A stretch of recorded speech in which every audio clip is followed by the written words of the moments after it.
Okay, so Joan Aitkin, The Wolves of Willoughby Chase, Chapter 6.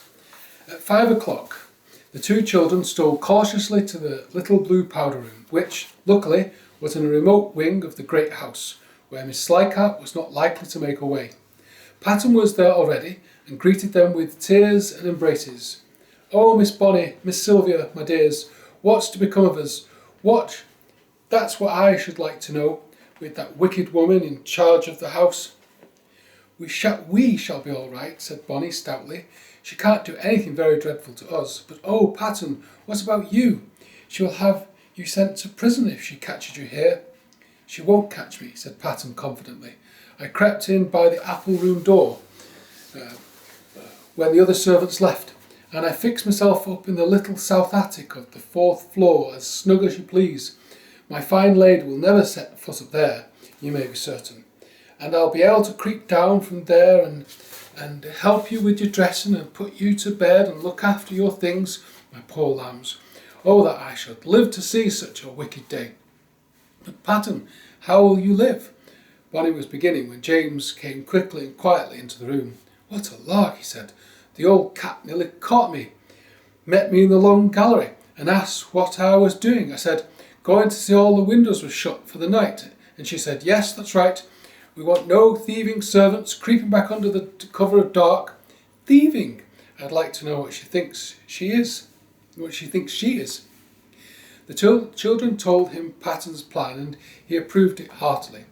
"For I don't trust Miss Slycart not to starve these young ones or do something underhand if we're not there to keep an eye on them," he said. "I'll look after their meals, Miss Patten, if you see they're snug and mended and cared for. But, Miss Bonny dear, you'd best write off to your papa's lawyer the very first thing and tell him what's afoot here." "But I don't know his address, James." That's awkward," said James, scratching his head. Who can you write to then?" "How about Aunt Jane?" Bonny suggested to Sylvia. "She'll surely know Mr. Gripe's address, for I have heard Papa saying that Mr. Gripe is in charge of her money." "Yes," said Sylvia doubtfully, "but Aunt Jane is so old and so very frail that I'm afraid the news would be a dreadful, dreadful shock to her. It might make her ill, and then she is all on her own." "No, you're right," said Bonny decisively. "It is not to be thought of. I know. We will write to Dr. Morn. He promised that he would come from time to time in any case, so there will be nothing odd about asking him over. And very likely he will know Mr. Gripe's direction in London. Or perhaps he can get the magistrates to commit Miss Slycart to prison," said James. "That is a champion notion of yours, Miss Bonny. Do you write the letter, and I will ride over with it as soon as I get a chance." "I will wait for a few days," suggested Bonny, "just so that Miss Slycart shan't be suspicious, and then we'll pretend to have the toothache." A distant bell sounded, and James sprang up. "There, the old cat wants me for something, and I must run. I'll be up to the schoolroom by and by with your suppers," and he hastened away. Left with Patten, the children told her how they had discovered the secret passage leading to the schoolroom, and she was delighted. "I can come up that way to dress and undress you, and take your things away for washing," she said. "What a mercy of Providence! Only you must take care never to tap on the panel unless you're sure Miss Slycart is not in the room," Bonny said, chuckling. "In any case, let us hope it need not be for long.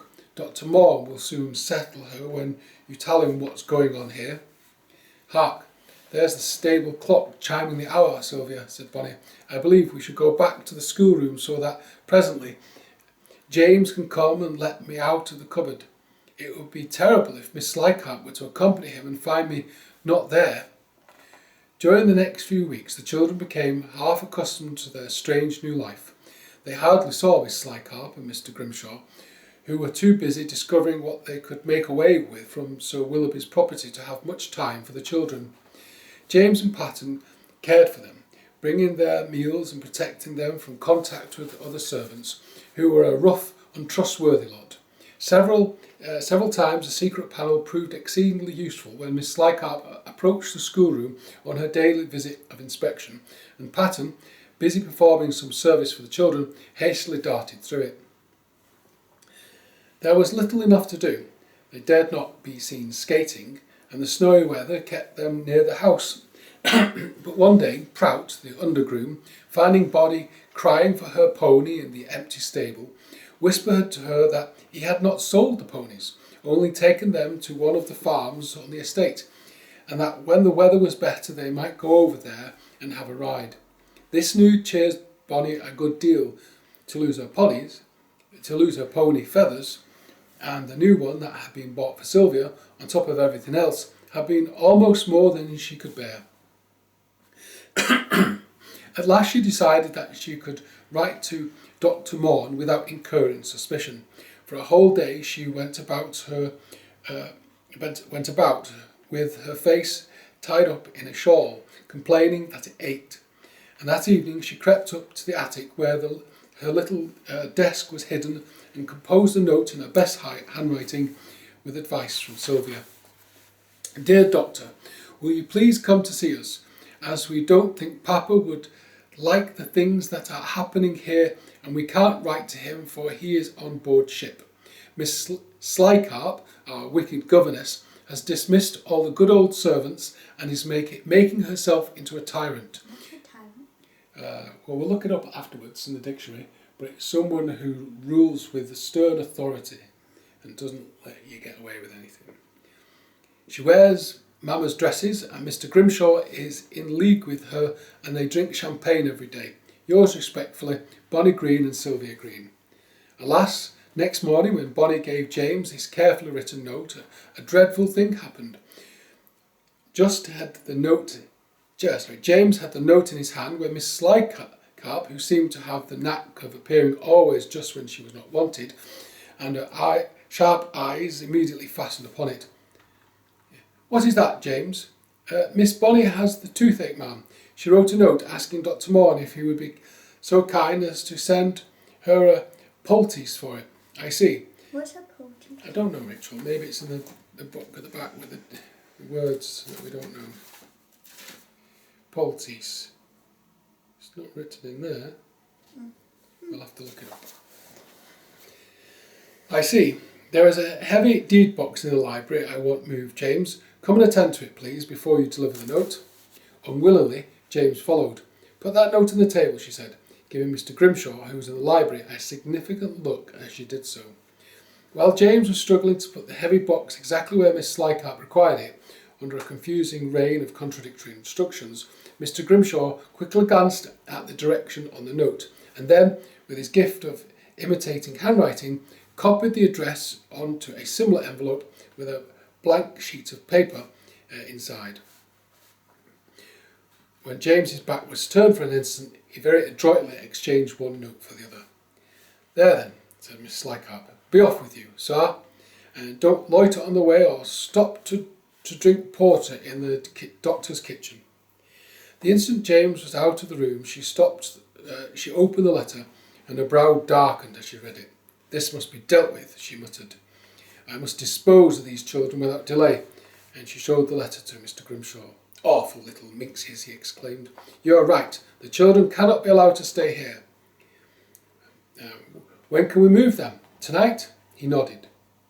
James hurriedly saddled one of the carriage horses that remained in the stable, armed himself with a pair of pistols in the saddle holsters, and one stuck in his belt, and made off at a gallop for the residence of Dr. Morn, who lived some 5 miles beyond the park boundary.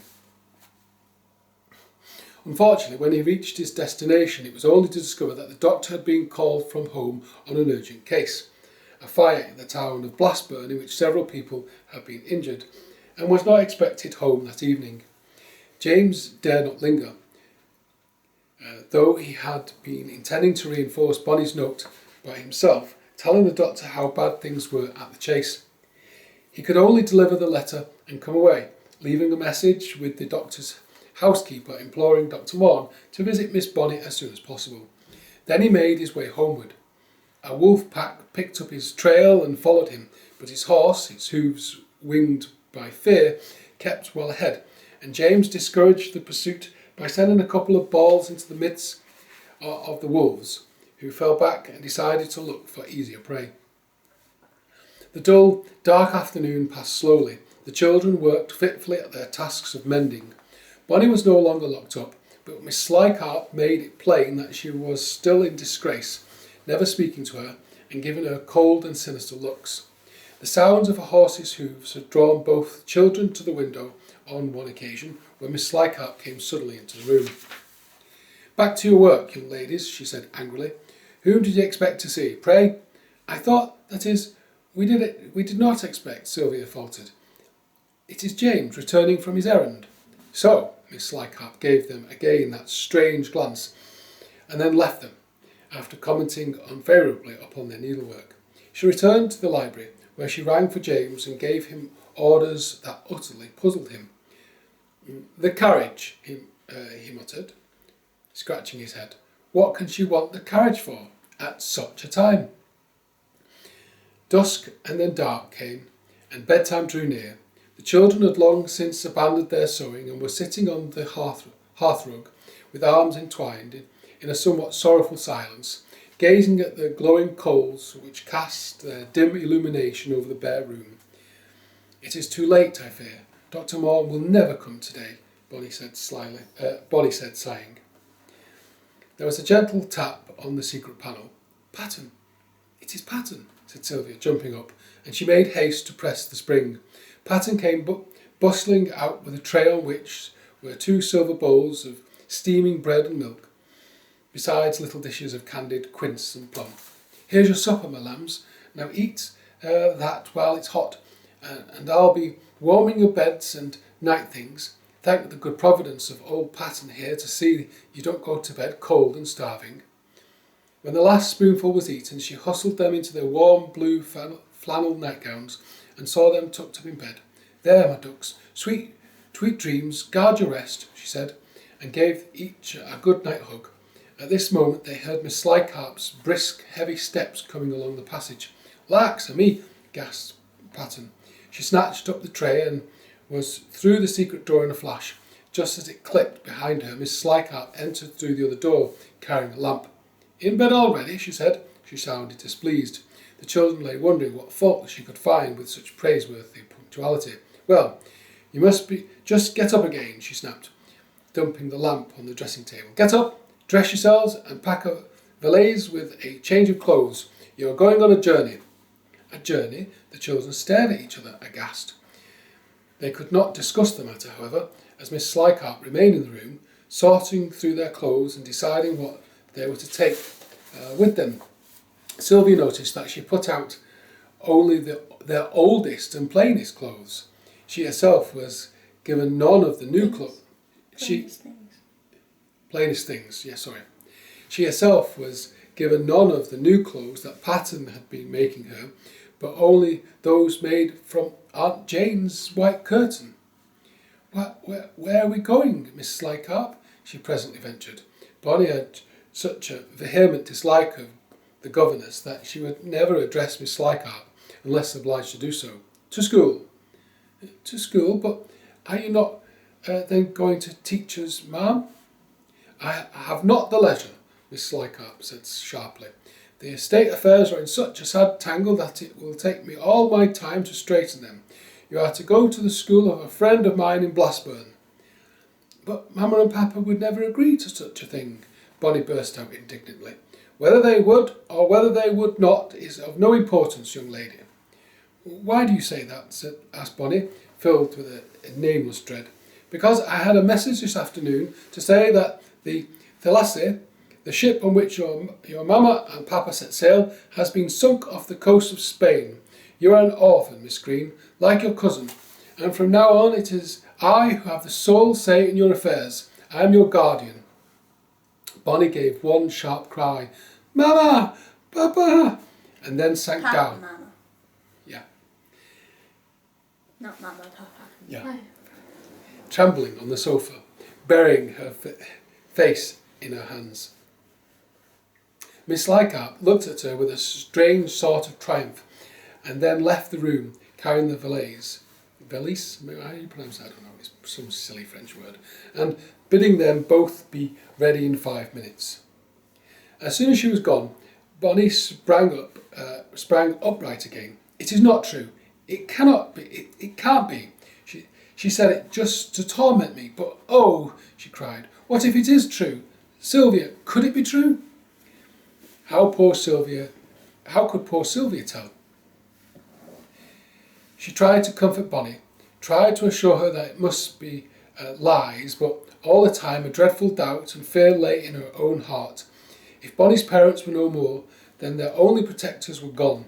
She thought with grief of cheerful, good-hearted Sir Willoughby and kind, gentle Lady Green, to whom now could they turn? Before the 5 minutes were more than half gone, Miss Leichhardt had come back to hasten them. With a vigilant eye, she escorted them down the stairs and through a postern door to the stable yard, where the carriage was waiting, with the horses harnessed and steaming in the frosty night air.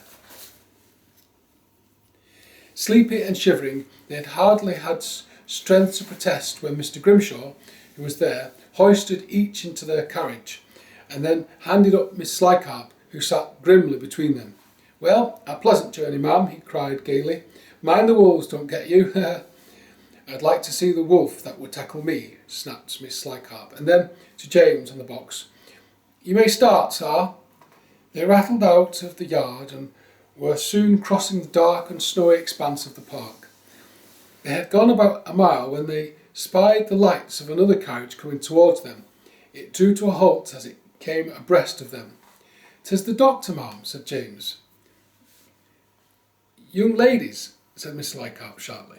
They caught sight of her face by the swaying carriage light. The look on it was so forbidding that it made them shiver.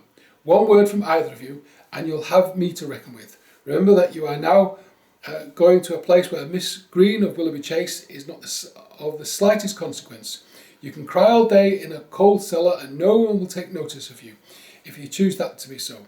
Hold your tongues, therefore. Not a sound from you while I speak to the doctor." What's happened? "Is that Miss Leichhardt?" the doctor called. "Dr. Morn, what brings you out at this time of night?" She spoke with false cordiality. "I received a strange message, ma'am. Most strange. A blank sheet of paper and an urgent summons to the chase. Is everybody ill? Can nobody write?" "Oh, doctor," she said, sweet as syrup, "I'm afraid it must be some prank of those dreadful children. They are so naughty and high-spirited." Here she gave both the children such a fierce pinch. "There is nobody ill at the chase, doctor. I most deeply regret that you should have been called out for nothing. Let me give you 10 guineas instead of your usual 5. There was a chink of coins, and she leaned out of the dim coach and obscured the doctor's view of its interior. He rumbled, dissatisfied. "Very odd, very. Can't say it's like Bonnie to do such a thing. Must be the other little minx. Don't care for being called out on a false errands. However, very kind of you, ma'am, so say no more about it." Still grumbling to himself, he turned his horses. Miss Leichhardt gave him a few minutes' start and then told James to make all possible speeds towards Blackburn. The rest of the journey passed in silence. Both children were utterly cast down at this failure of their plan, and Bonnie was almost numb with grief and despair over the news about her parents. Try as she would to control herself, tear after tear slipped from under her eyelid, and the utmost that she could achieve was that she wept in silence. She was too proud to let Miss Leichhardt guess her misery. Sylvia guessed it and longed to comfort her, but the bony bulk of the governess was between them. Long before the end of the trip, they were almost dead of cold, and their feet were like lumps of ice, for Miss Leichhardt had all the fur carriage rugs wrapped around herself, and the children had to make do without. They were too cold for sleep, and could have almost wished for an attack by wolves, but, save for an occasional distant howl, their passage was undisturbed. It seemed that Miss Leichhardt was right when she said that the wolves feared to attack her.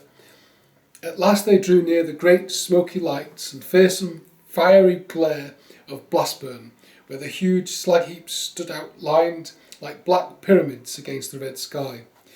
They clattered through a black and cobbled town where the people seemed to work all night, for the streets were thronged, although it was so late, and presently drew up in a dark street on the farthest outskirts.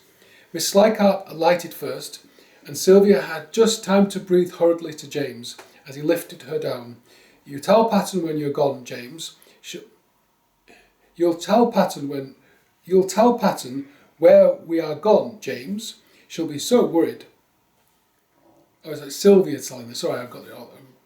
Miss Leichhardt alighted first, and Sylvia had just time to breathe hurriedly to James as he lifted her down. "You'll tell Patton where we are gone, James. She'll be so worried." And to receive his nod, before the governess pushed them along a narrow gravel path towards the front of a high, dark house, she rang a bell whose echoes they heard far within, harsh and jangling. Almost at once the door flew open. Here we are. Off we go to Blastburn. That's sad. I didn't notice it.